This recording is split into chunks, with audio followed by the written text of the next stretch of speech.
அனுர அரசுக்கு ஆதரவாக சபையில் இன்று குரல் கொடுத்த நாமல் ராஜபக்ச.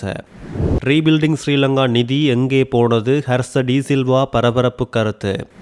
வடக்கில் காட்டிக் கொடுக்கும் அரசியல் செய்யக்கூடாது, அனுரவை எச்சரித்த சரத் வீரசேகர.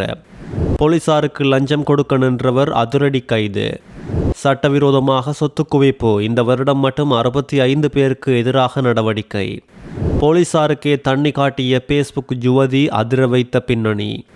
யாழ்ப்பாணத்தில் புலம்பெயர் தமிழர்களால் வர இருக்கும் மாற்றம்.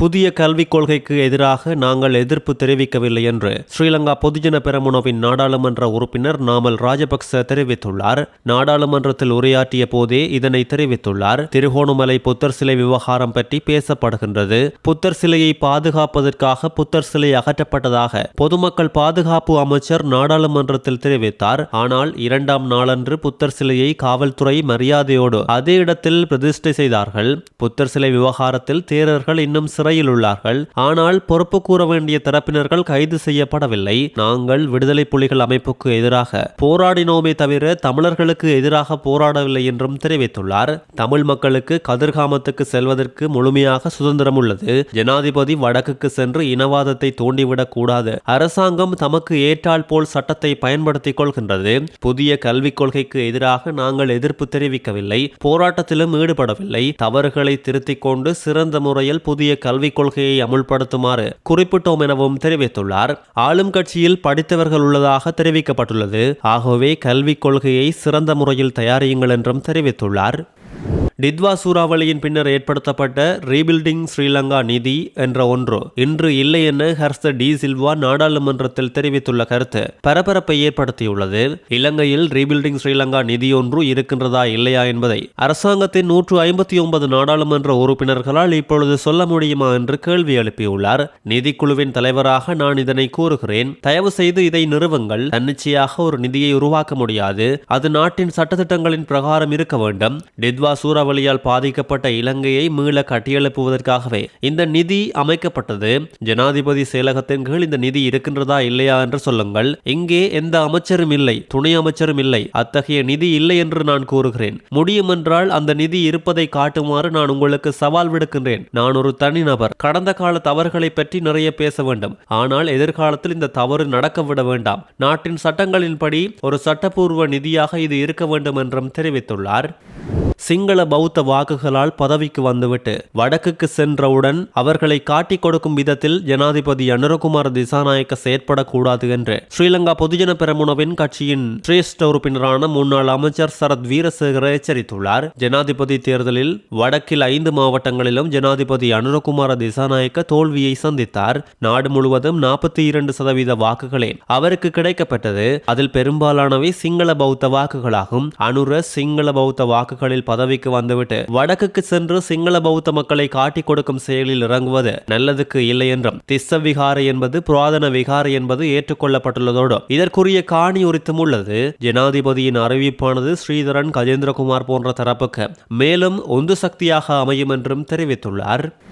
போக்குவரத்து கடமையில் நின்ற போலீஸ் அதிகாரிக்கு 50,000 ரூபாய் லஞ்சம் கொடுக்க முயன்ற மோட்டார் சைக்கிள் செலுத்துனர் ஒருவர் லஞ்ச ஊழல் விசாரணை அதிகாரிகளால் கைது செய்யப்பட்டுள்ளார். கைது செய்யப்பட்டவர் ஹம்பகா ஹெலஹெடிகேன பிரதேசத்தை சேர்ந்தவர் என்றும் பெம்முள்ள போலீஸ் நிலையத்தில் கடமையாற்றும் உப போலீஸ் பரிசோதகர் ஒருவர் வழங்கிய முறைப்பாட்டின் அடிப்படையில் கைது செய்யப்பட்டுள்ளார். நேற்று காலை 10:50 மணியளவில் கைதானவர் போக்குவரத்து போலீசாரால் சோதனைக்குட்படுத்தப்பட்டுள்ள போது மோட்டார் சைக்கிள் செலுத்துனரிடம் சாரதி அனுமதி பத்திரம் இல்லாததால் போலீசார் போக்குவரத்து விதிமீறல் குற்றச்சாட்டின் கீழ் அவருக்கு எதிராக சட்ட நடவடிக்கை எடுக்க முயற்சி செய்துள்ளனர். இந்த நிலையில் தன் மீது சட்ட நடவடிக்கை எடுக்காமல் இருப்பதற்காக போக்குவரத்து கடமையில் ஈடுபட்டிருந்த போலீஸ் அதிகாரி ஒருவருக்கு 50,000 ரூபாய் லஞ்சம் கொடுக்க சாரதி முயற்சி செய்துள்ளார். இது தொடர்பில் லஞ்ச ஊழல் விசாரணை அதிகாரிகளுக்கு கிடைத்த முறைப்பாட்டின் அடிப்படையில் மோட்டார் சைக்கிள் செலுத்துனர் கைது செய்யப்பட்டுள்ளதோடு லஞ்சம் மற்றும் ஊழல் விசாரணை அதிகாரிகள் மேலதிக விசாரணைகளை மேற்கொண்டு வருவதும் குறிப்பிடத்தக்கது.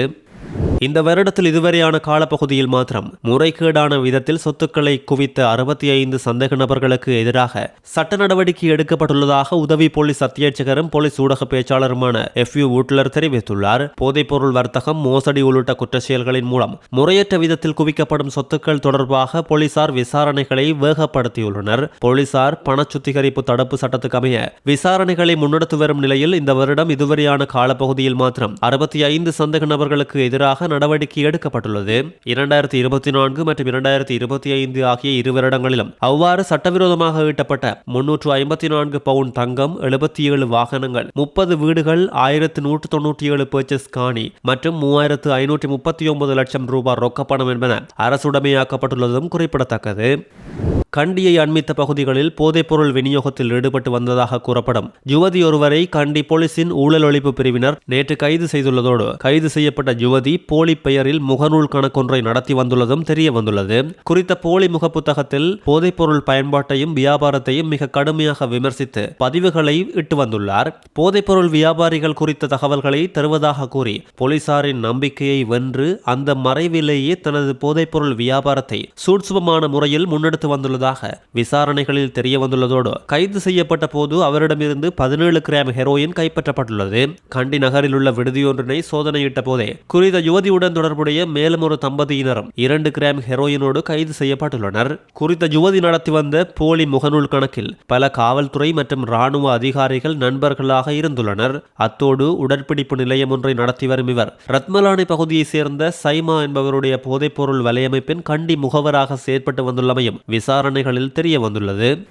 யாழ்ப்பாணம் வடமராட்சி கிழக்கில் இடம்பெற்ற மோட்டார் சைக்கிள் விபத்தில் 3 படுகாயமடைந்துள்ளதாக தெரிய வந்துள்ளது. குடத்திணை பகுதியில் இன்று காலை 2 மோட்டார் சைக்கிள்கள் ஒன்றுடன் ஒன்று நேருக்கு நேர் மோதியே இந்த விபத்து சம்பவித்துள்ளது. அதில் ஒரு மோட்டார் சைக்கிளில் மருதங்கேணி பிரதேச செயலக கணக்காளரும் சக உத்தியோகஸ்தரும் பயணித்துள்ளனர். மற்றைய மோட்டார் சைக்கிளில் வந்த நபரோடு சேர்த்து 3 படுகாயமடைந்துள்ளனர்.